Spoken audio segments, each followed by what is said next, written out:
Um, Basically reuniting with Sid has been like getting reacquainted with a best friend you've lost touch with. So it's been, you know, a great treat to sort of get to know her again, and you know, as grown-ups and as you know, women who've gone through a lot, and I'm really enjoying playing her. I'm enjoying embodying Sid. She's a badass. She's fun. She's sexy, and she's a bit mysterious. So I'm having a great time.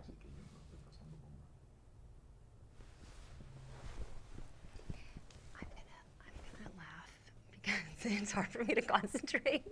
Can you just move back a little bit more so I don't hear okay. a little bit, just like a little bit more? All right. Vamos atrás. I'm sorry. No problem.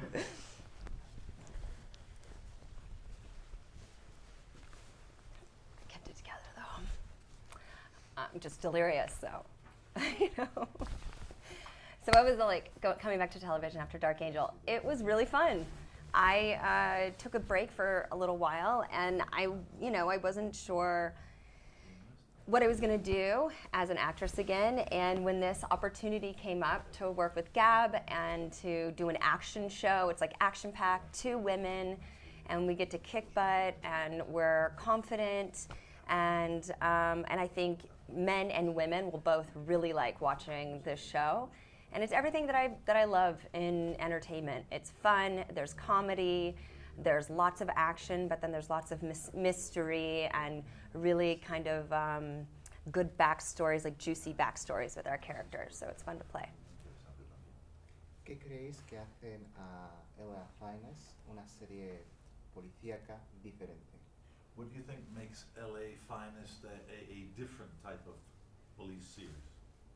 Oh, well, it's what makes it different is that it's led by 2 women, and 2 women of color.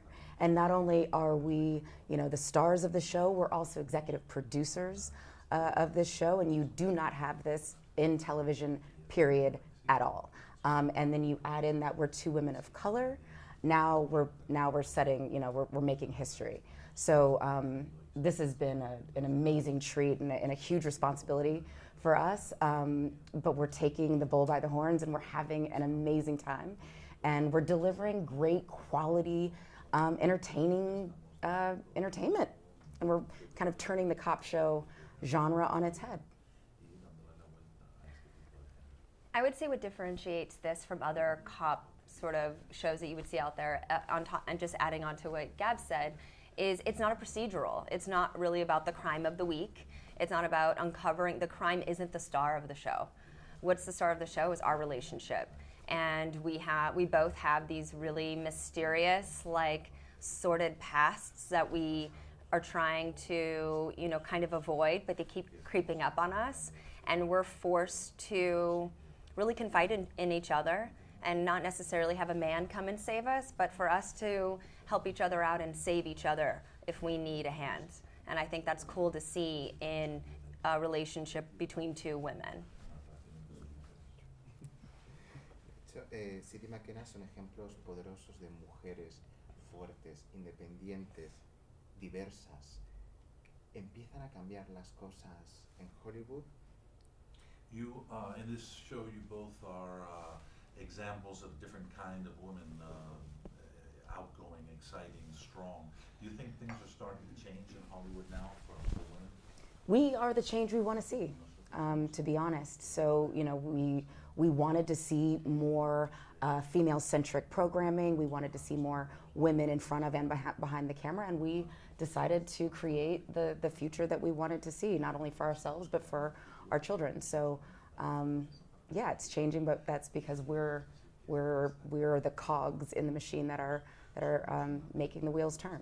There's for sure more awareness around the lack of diversity in Hollywood, which I think is the first step towards making a difference and change.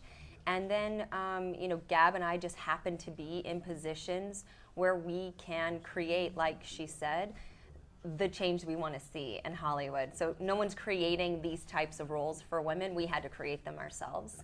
And that's what's cool, is we are in a position where we can do that.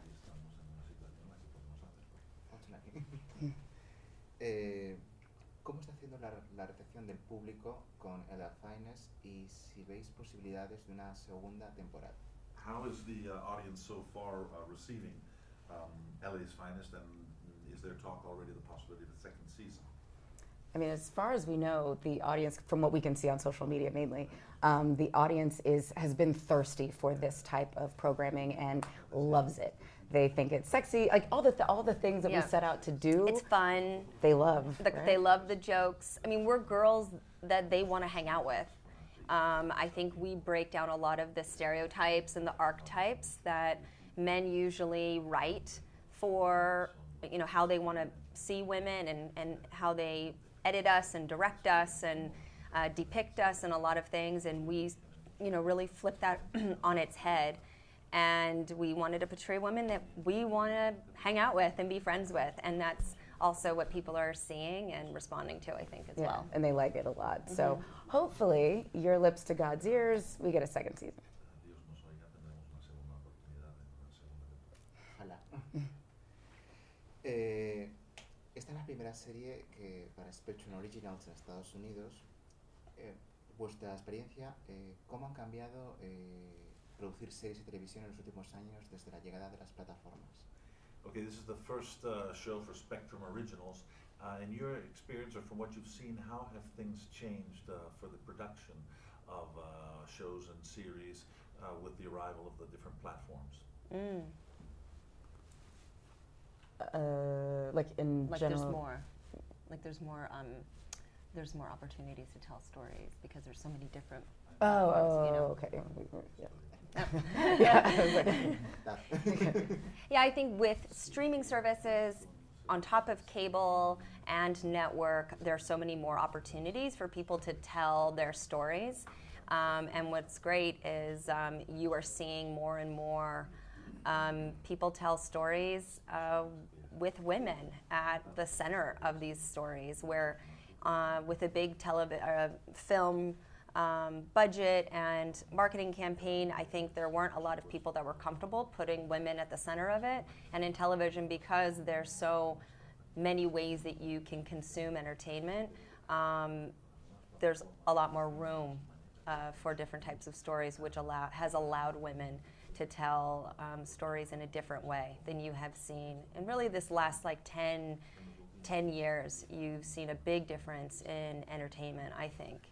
and complex female characters. Right. You would have never seen the characters like we're seeing in Killing Eve or Handmaid's Tale or Marvelous Miss Maisel. Or Fleabag. Or Fleabag, especially Fleabag. Like, you would have just never seen those kinds of characters. Those shows would have gotten notes about make her more likable. I always want to.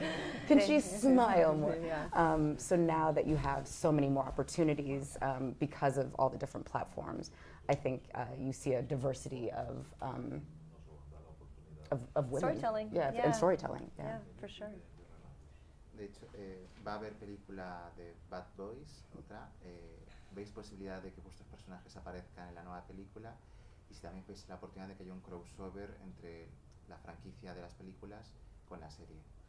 Do you see a possibility of your characters going to a new movie, Bad Boys, a sequel of Bad Boys, and do you see any possibility of a crossover between the series and the Bad Boys movie franchise? Well, I think because the boys were shooting Bad Boys 3 at the same time as we were shooting LA's Finest, we might have missed our window for us to be a part of their part 3. But the door is always open for them to join us because, you know, we have multiple episodes, whereas they only have, you know, one movie. So the door is always, you know, open for them. We will roll out the red carpet. We will get them whatever, you know, candy, Twizzlers, you know, food that they need. But yeah, we would love to see that because the Bad Boys universe, I think, is big enough for all of us to kind of coexist and for us to have our own thing, for them to have their own thing, for us to kind of play back and forth. I think to not take advantage of all the amazing stars in this universe is to do a disservice to the fans and the audience that loves Bad Boys and loves us. A los seguidores. Yeah, I think there's for sure an opportunity to see two women in a film who are the leads of an action movie and not just the stereotypical girl character that's servicing the male story. And so I think it's about time that you see more women leading up these types of movies. I feel like so far what you've seen is either just a pure comedy where you see women in these types of movies, or you see a real drama, a real angsty drama. But being able to play, have fun, and then still have a great story, have it be thrilling and mysterious, those are still a lot of men lead in those types of action genres. So it would be cool to be able to bring this world to life on screen. Es el tiempo de las chicas. It's time for. So it's the girls' turn now. It's time for the girls now then. Absolutely. I think there's room for everyone. We've seen the guys do this for so many years. I think it just might be interesting to see a different type of lead in this type of genre for sure. Bad Girls, Part 1.